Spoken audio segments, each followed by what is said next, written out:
Црквата посветена на светите браќа Кирил и Методи во Велес ги отвора вратите за верниците. По 11 години градење на овој велелепен објект, викендов се пушта во употреба.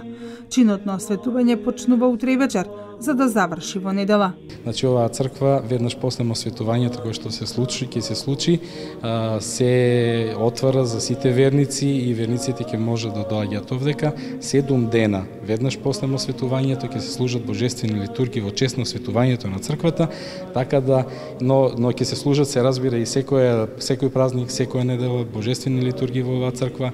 Секој ден ќе се служат утрени и вечерни, ќе имаме еден богат духовен живот кој што се разбира ќе доаѓаат сите православни христијани, сите велешени кои што ќе сакаат да се помолат за свое здравје на своите роднини и пријатели. Црквата е градена во византиски стил, еднокоробно со кршен камен и камбанарија, која е надвор од објектот и има 13 звона. Се простира на 500 метри квадратни и е дело на архитектот Тодор Паскали.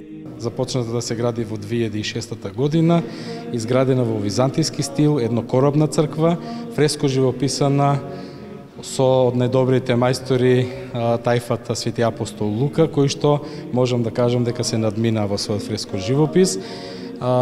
Се ова што го гледате е црквата Светиот Кирил и Методи, иконостасот направен од Бисинов Љупчо, кој што исто така се надмина во својот занает. Можам да кажам дека сите мајстори кои што работеа на оваа црква, работеа со голема љубов. Да не ги заборавам и мајсторите кои што беа од Албанија, кои што изградија и издигна оваа црква од камен. И повторно ќе речам дека сите се надмина во својот занает и оваа црква го доби денешниот лик. Внатрешноста на црквата е уникатна. Тајфата Свети апостол Лука ја наслика Библијата. Она што е посебно, вели протејерей Панзов, е решението на уметниците преку слика да го представат откровението на Свети Јован.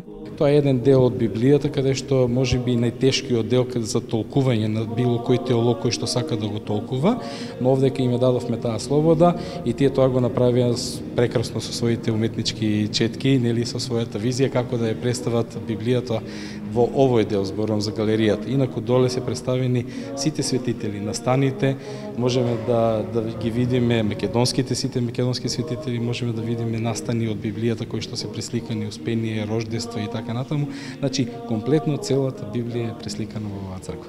Во овој Божји храм, мирот, спокојот, но и молитвата кон Бога, верникот ќе може да ја бара секојдневно, вели отец Панзов. Тој со апел до граѓаните да бидат дел од чинот на осветување на црквата, која е најновата алка од нераскинливиот синџир на Македонската православна црква, Охридска архиепископија и верниците.